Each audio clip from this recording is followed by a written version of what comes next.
Tugas dan fungsi dari KUA itu sendiri adalah yang pertama, fungsi pencatatan nikah. Jadi KUA itu berdasarkan PMA atau Peraturan Menteri Agama Nomor 34 Tahun 2016.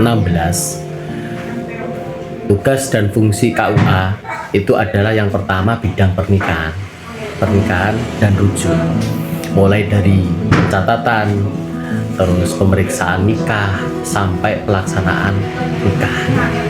Itu dari segi bidang pernikahan. Terus yang kedua adalah bidang keluarga sakinah. Di sini fungsi dari KUA adalah memberikan bimbingan.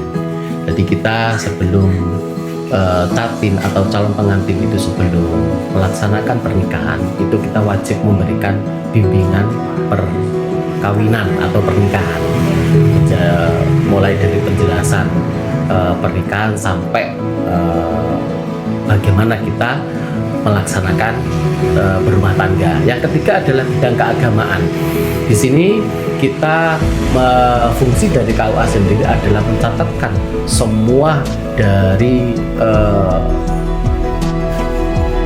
lembaga-lembaga keagamaan yang ada di kecamatan, mulai dari masjid, musola, dari TPQ, Mading, dan pondok pesantren, itu semuanya tercatat ada di KUA. Itu adalah salah satu fungsi dan tugas dari KUA. Dan yang terakhir adalah bidang administrasi atau pelayanan publik.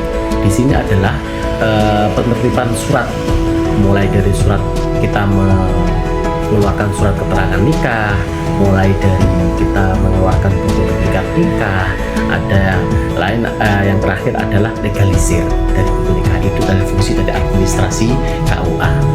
Itu mungkin fungsi atau tugas dari KUA. Garis besarnya adalah KUA itu adalah catatan sipil keagamaan yang ada di kecamatan. Itu garis pokoknya nggih. Jadi catatan sipil keagamaan yang ada di kecamatan itu adalah KUA. Pelayanan yang kita laksanakan di KUA adalah mulai dari pencatatan nikah. Yang kedua adalah administrasi keagamaan yang ada di kecamatan, dan yang selanjutnya adalah kita memberikan penyuluhan kepada masyarakat terkait dengan keagamaan, sosial, dan yang lain. Itu adalah pelayanan-pelayanan yang kita laksanakan di KUA, termasuk pelayanan zakat, pelayanan wakaf, itu semuanya masuk di KUA. Itu pelayanan-pelayanan yang kita laksanakan di kantor urusan agama.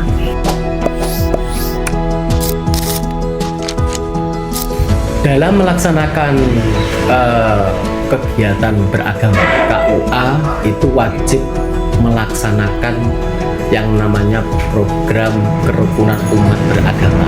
Jadi secara otomatis kita sebagai corong atau tangan panjang yang paling bawah dari kantor Kementerian Agama, kita wajib menjaga kerukunan antar umat beragama maupun kerukunan umat beragama. Secara otomatis kita melalui penyuluh-penyuluh yang ada di KUA wajib memberikan bimbingan-bimbingan atau penyuluhan-penyuluhan kepada masyarakat agar terjadi kehidupan beragama yang harmonis. Itulah yang dilaksanakan KUA untuk melaksanakan kerukunan umat beragama dan menjamin hak-hak dari warga negara untuk beragama.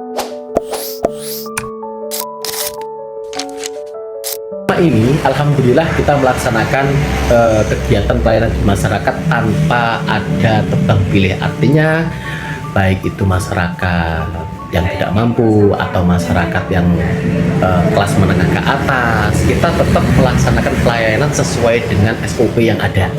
Jadi kita tidak membeda-bedakan ini pejabat, ini atau masyarakat biasa, enggak. Jadi kita melaksanakan tugas pelayanan sesuai dengan SOP yang ada, sesuai dengan peraturan yang ada. Gitu.